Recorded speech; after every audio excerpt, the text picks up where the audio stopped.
Tulungan mo ako! Sigaw ni Marco na sumisiksik sa makapal na baging. Nawawala siya sa gitna ng masukal na gubat, lamig at dilim ang tanging kasama.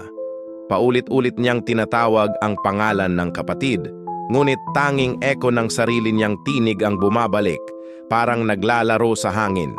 Habang lumalalim ang gabi, napansin niyang tila may gumagalaw sa paligid, ang mga baging ay unti-unting gumagapang, parang may sariling buhay na nagmamasid sa kanya.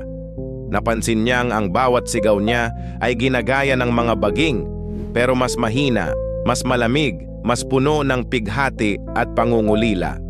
Tulungan mo ako, bulong ng baging, gamit ang mismong boses niya, ngunit may kakaibang tinik ng takot.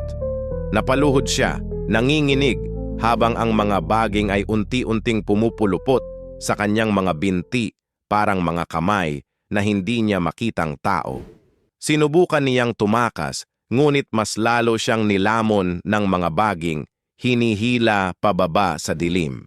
Hanggang sa huling sandali, sigaw niya ang lumalabas sa mga dahon, naglalakbay sa hangin na puno ng pangungulila at takot. Kinabukasan, may ibang hiker na narinig ang pamilyar na tinig, "Tulungan mo ako!"